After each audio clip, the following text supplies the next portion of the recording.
Good morning students. आज हम लोग स्टार्ट करेंगे लेक्चर 14। चैप्टर है प्रकाश का अपवर्तन। क्लास 10th का फिजिक्स चल रहा है। आज हम लोग इस लेंस में डिस्कस करेंगे लेंस की क्षमता, समझेंगे अच्छे से। आज क्या है, आज हम लोग डिस्कस करेंगे लेंस की क्षमता। पिछले लेक्चर में हम लोग डिस्कस किए थे लेंस का सूत्र, लेंस में आवर्धन वगैरह वगैरह ढेर सारा चीज़। तो आज हम लोग पढ़ेंगे लेंस की क्षमता। अब देखो लेंस की क्षमता क्या है। आपके पास दो लेंस है, मान लो ये आपका उत्तल लेंस है, ये आपका प्रकाशीय केंद्र है। आपने क्या बोला था कि ये लेंस है और इस लेंस पर एक समांतर किरणें जा रही हैं। आप देखेंगे अच्छे से, ठीक है। ये क्या किया लेंस, तो इसको क्या करेगा, ये मोड़ करके, ये लेंस उत्तल लेंस है, ये क्या किया, इन किरणों को मोड़ करके इस बिंदु पे जमा किया। इसको समझेंगे आप अच्छे से, यहाँ पे जमा किया। ओके, तो जहाँ पे जमा करता है उसी का नाम क्या है, फोकस। तो इसका फोकस दूरी कितना हो गया, ये हो गया इसका फोकस दूरी, ठीक है। मान लो ये पहला लेंस है, जिसका फोकस दूरी f1 मान लेते हैं। देखेंगे इसके नीचे में एक दूसरा लेंस हम बनाते हैं। एक दूसरा लेंस है ये उसका प्रधान अक्ष है, ये उसका प्रकाशीय केंद्र है। इस पे भी प्रकाश पड़ा, इस प्रकार से लाइट आया। ये लेंस क्या किया, इन सभी प्रकाश को इस पॉइंट पे ला करके मिला दिया, इस पॉइंट पे ला करके मिला दिया, इस पॉइंट पे ला के मिला दिया। ये हो गया दूसरा जो लेंस है उसका ये फोकस, और ये हो गया f2, ये हो गया f2। एक तीसरा लेंस है, देखेंगे तीसरा। मान लो ये लेंस L1 है, ये दूसरा लेंस L2 है। एक तीसरा लेंस जिसका नाम है L3, ये उसका प्रकाशीय केंद्र है। इस पे जब प्रकाश आया तो ये क्या किया, यहाँ पे ले जाके सबको मिला दिया, यहाँ पे लाके मिला दिया। ये इसका हो गया फोकस F, और ये लेंस L3 तीसरा लेंस है, और ये इसका हो गया फोकस दूरी F3। अब गौर करेंगे तीनों। उसी प्रकार यदि अवतल लेंस होता तो वो क्या करता, किरणों को छितरा देता। तो सबसे पहली बात कि जो उत्तल लेंस होता है वो किरणों को मोड़ता है, जो अवतल लेंस होता है वो किरणों को छितराता है। तो मेरा कहना यह है कि कोई भी लेंस जितना ज़्यादा किरणों को मोड़ता है उसकी क्षमता उतनी ही अधिक होती है। कोई भी लेंस किरणों को जितना ज़्यादा छितराता है उसकी क्षमता उतना ही अधिक होता है। अर्थात पावर ऑफ लेंस की क्षमता क्या है वो सुनिए।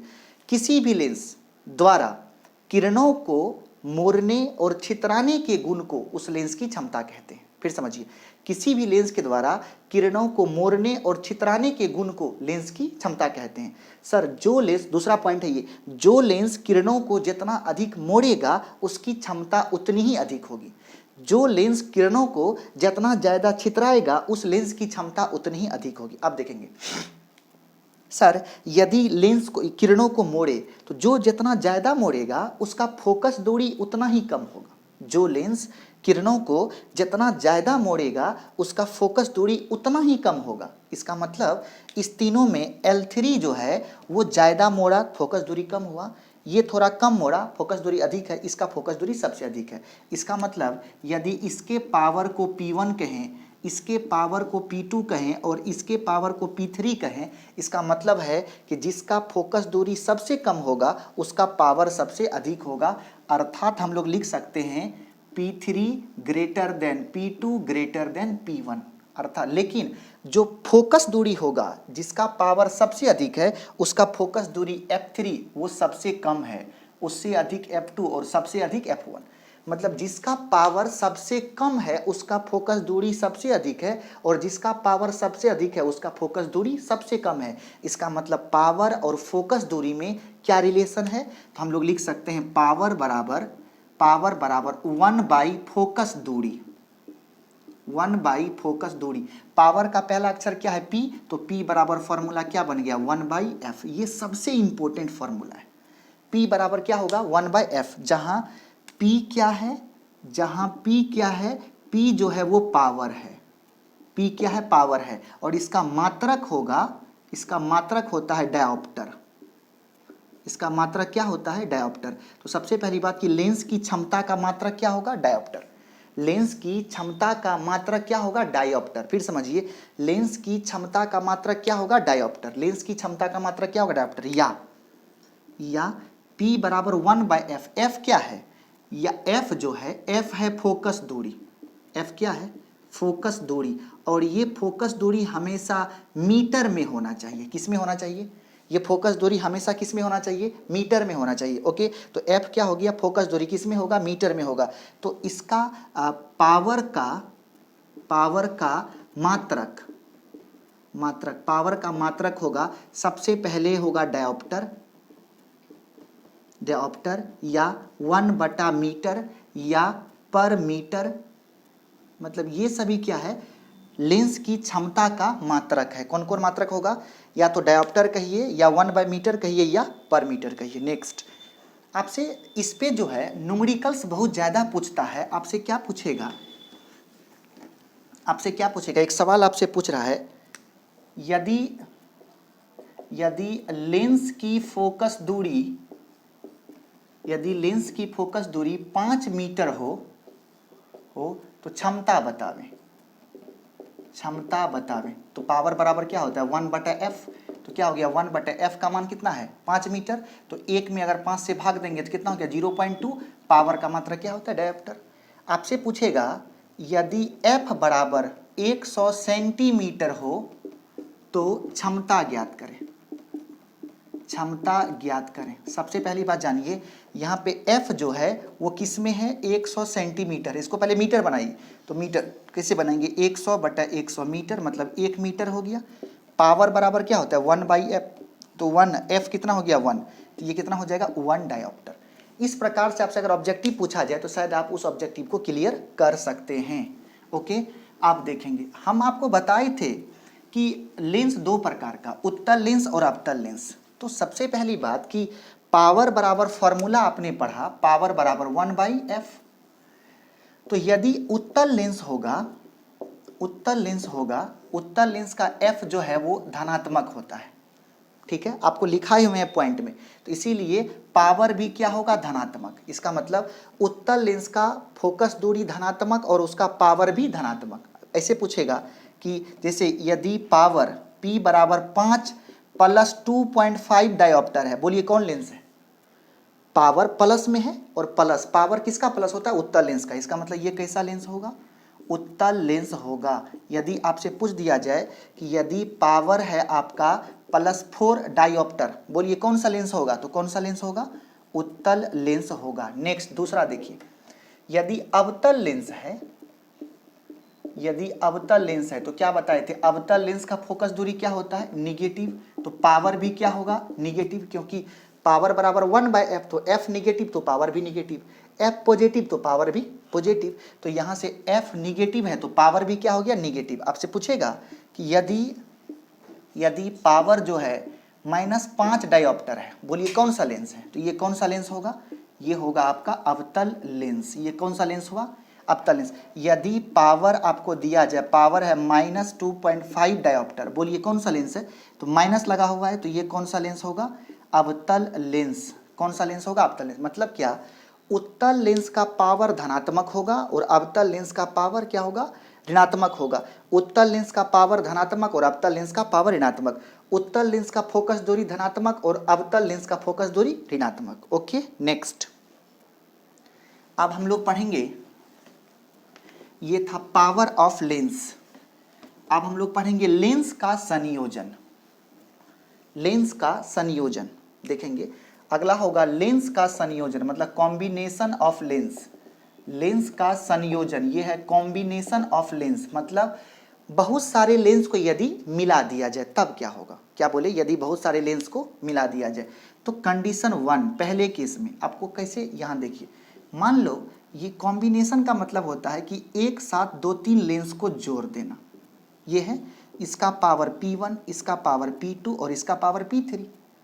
सही है, तीनों कैसा लेंस है, उत्तल लेंस है। तो अगर ये तीनों उत्तल लेंस है तो पावर क्या है कि पावर जो है वो अदिश राशि है, उसको एल्जेब्रिकली क्या करेंगे, जोड़ देंगे। तो आपसे पूछेगा कि मान लो ये P1 है जो 2 डायोप्टर है, P2 3 डायोप्टर है, P3 4 डायोप्टर है। बताइए इस तीनों का नेट लेंस कैसा बनेगा, तो तीनों का नेट निकाल दीजिए। तो P नेट बराबर क्या होगा, P1 + P2 + P3, तीनों को जोड़ेंगे 2 3 5 4 9, कितना हो गया 9 डायोप्टर, प्लस में कि माइनस में, प्लस में। इसका मतलब ये तीनों उत्तल लेंस मिलकर के कैसा लेंस बनाएगा, एक उत्तल लेंस बनाएगा जिसका क्षमता कितना होगा 9 डायोप्टर। ओके, दूसरा देखेंगे, मान लो एक उत्तल लेंस है, ये उत्तल लेंस है जिसका पावर है 5 डायोप्टर, ठीक है। इसके बगल में एक अवतल लेंस है जिसका पावर P2 है 7 डायोप्टर, 7 डायोप्टर। बोलेगा इस दोनों लेंस को मिलाएंगे तो क्या बनेगा, उत्तल लेंस बनेगा कि अवतल लेंस बनेगा, दोनों का नेट निकाल लीजिए। P नेट बराबर क्या होगा, P1 प्लस P2।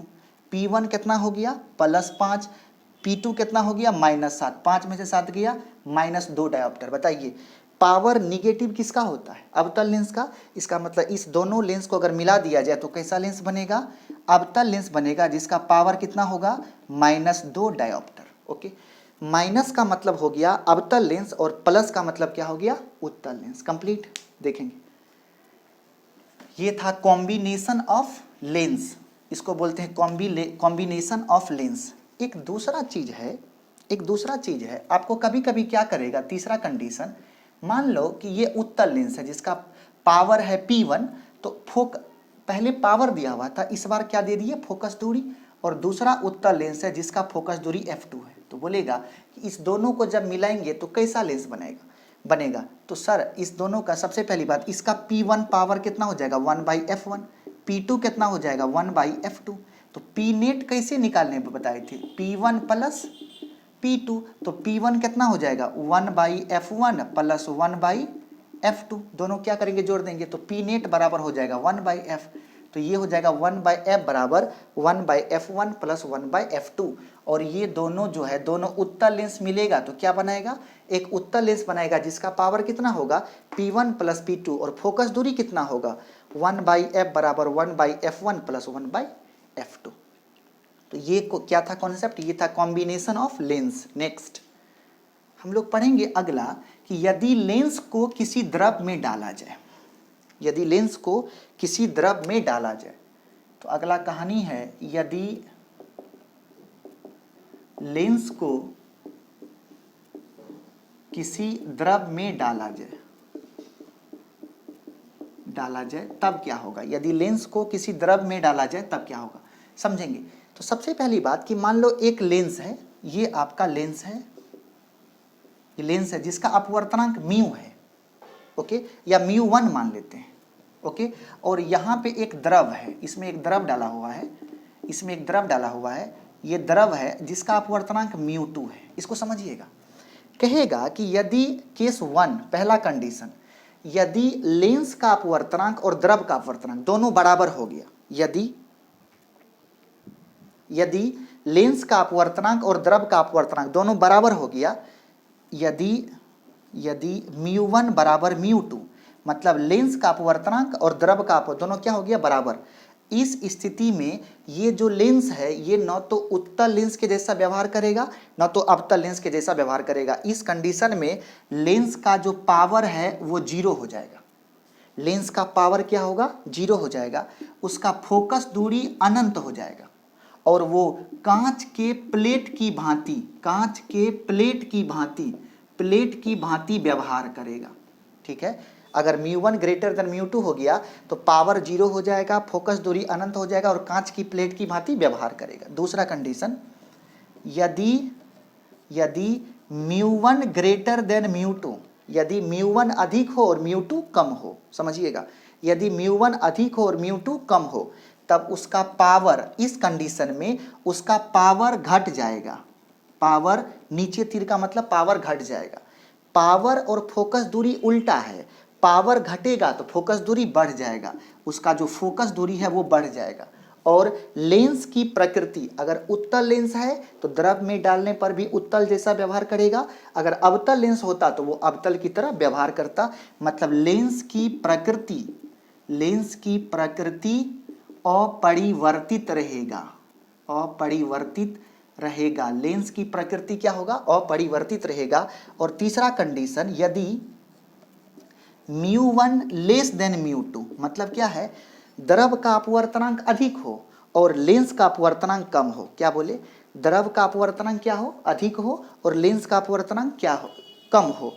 तो अगर लेंस का अगर इस कंडीशन में पावर घट जाएगा, फोकस दूरी बढ़ जाएगा और लेंस की प्रकृति बदल जाएगी।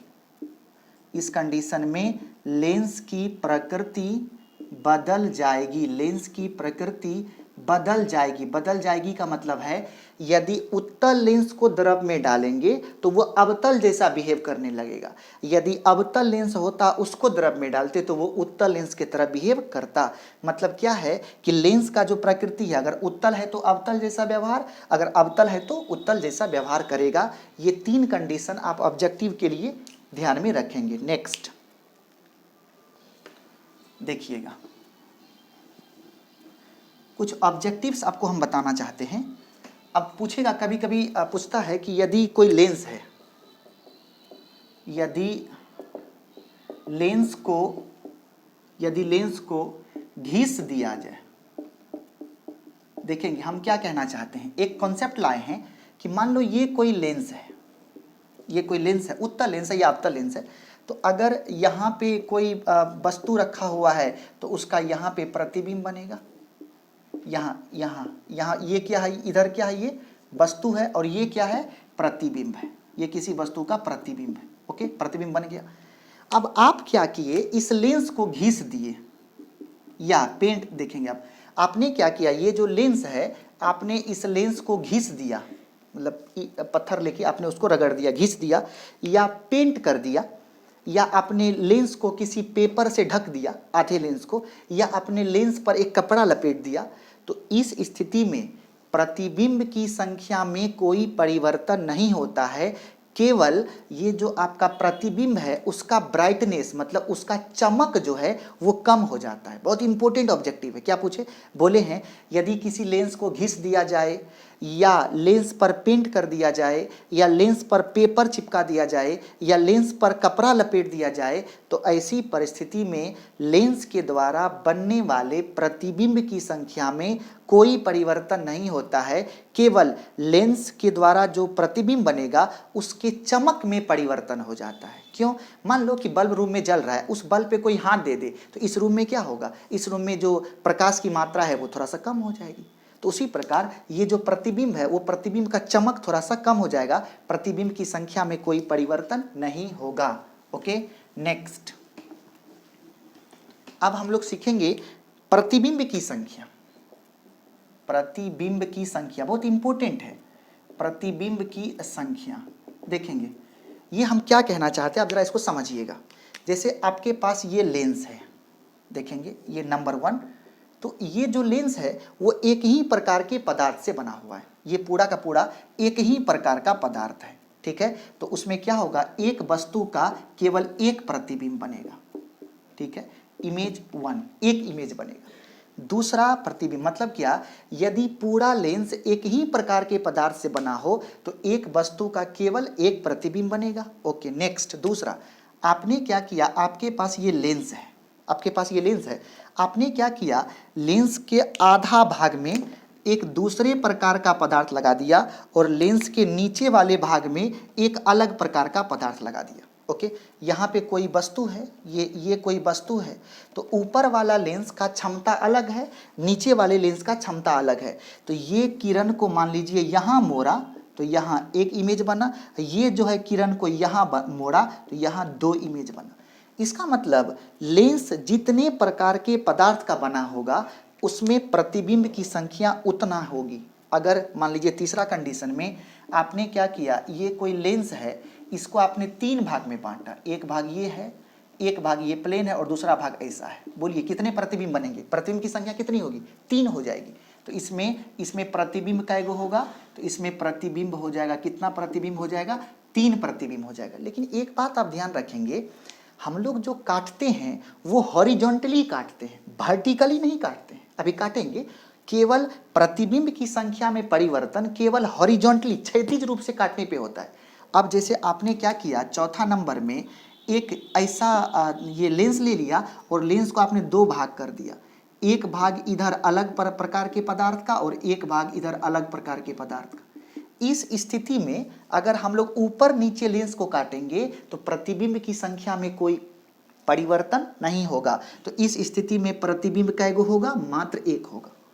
ओके, मतलब क्या, सिर्फ क्षैतिज रूप से काटने पर प्रतिबिंब की संख्या में परिवर्तन होता है, उदग्र रूप से काटने पर कोई परिवर्तन नहीं होता है। नेक्स्ट आप देखेंगे, नेक्स्ट मान लो आपके पास ये फिगर हम दे दिए, आपके पास फिगर हम ये दिए हैं, 5वां फिगर है आपके पास।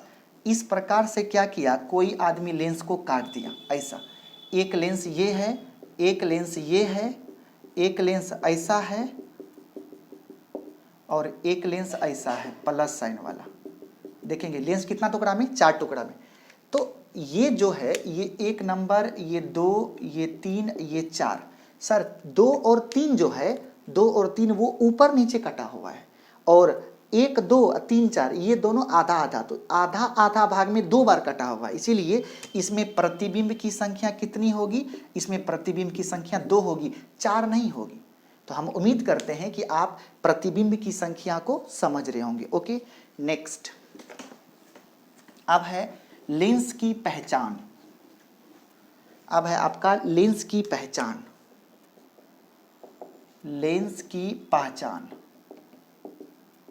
लेंस की पहचान। देखेंगे यदि लेंस का, सबसे पहले है लेंस को छूकर, ये जो हम लोग पहचान कर रहे हैं ये है लेंस को छूकर। यदि आपने लेंस को छुआ, हम अभी बोलेंगे और आप लिखेंगे, यदि आपने लेंस को छुआ और यदि छूने पर उसका दोनों सतह प्लेन लगता है, आपने क्या किया, लेंस को छुआ, यदि छूने पर उसका दोनों सतह समतल है तो उसको कांच का टुकड़ा बोलेंगे। वो लेंस नहीं है, वो क्या है, कांच का टुकड़ा है।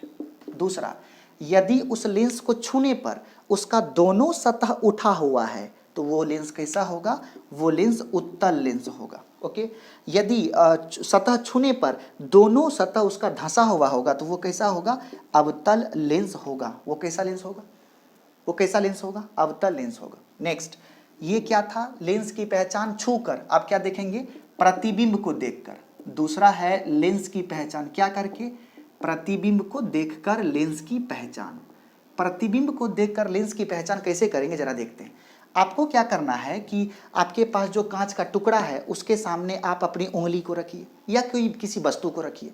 सुनेंगे आप, 1, 2, 3। आपको क्या करना है, अगर कोई वस्तु नहीं है तो उंगली तो है ना, तो उसके सामने वो जो कांच का टुकड़ा है उसके सामने वस्तु, ये अपनी उंगली को रखिए। अगर उंगली का साइज जैसा साइज उंगली का है अपनी वास्तविक साइज में दिखे उसका प्रतिबिंब, इसका मतलब वो कांच का टुकड़ा है। अगर आपके पास कोई कांच का लेंस है तो उसके सामने अपनी उंगली को या किसी वस्तु को रखिए, अगर उसका प्रतिबिंब वस्तु के आकार के बराबर है तो वो कांच का टुकड़ा होगा। यदि उसका प्रतिबिंब वस्तु से बड़ा दिखता है तो वह कैसा लेंस होगा, तो वह उत्तल लेंस होगा। उत्तल लेंस का छठा कंडीशन याद कीजिए, तो वह कैसा लेंस होगा, उत्तल लेंस होगा। यदि उस उंगली का या उस वस्तु का प्रतिबिंब जो है वस्तु से छोटा है तो वो कैसा होगा, तो वह अवतल लेंस होगा। तो वह कैसा होगा, तो वह कैसा होगा, अवतल लेंस होगा। ओके, ये था प्रतिबिंब को देख करके लेंस को पहचानना, छू करके लेंस को पहचानना। लेंस का उपयोग, तो जैसे उत्तल लेंस है तो उत्तल लेंस का उपयोग हमारी आंख में है, अगला चैप्टर में हम लोग बताएंगे। दूरदर्शी में यूज करते हैं, उसके बाद हम लोग उसका सूक्ष्मदर्शी में यूज करते हैं। सूक्ष्मदर्शी 2 प्रकार का होता है, सरल सूक्ष्मदर्शी, संयुक्त सूक्ष्मदर्शी, उसमें करेंगे। तो ये सभी क्या है, लेंस का उपयोग है। सूक्ष्मदर्शी में कैसा लेंस, उत्तल लेंस, उसमें 2 उत्तल लेंस लगा होता है। दूरदर्शी में कैसा लेंस, उत्तल लेंस, कैसा, 2 उत्तल लेंस। हमारी आंख में कैसा लेंस लगा हुआ है, उत्तल लेंस लगा हुआ है। आंख में कैसा लेंस है, उत्तल लेंस है। ओके, तो हम लोग आज जो है हमारा दूसरा चैप्टर जिसका नाम था प्रकाश का अपवर्तन, वो यहाँ पे फिनिश हुआ। इसीलिए इस लेक्चर को भी यहाँ पे हम लोग रोकेंगे और हम उम्मीद करेंगे आप लोग पढ़ते होंगे मन से और नया नोट्स तैयार करते होंगे। Okay, thank you so much.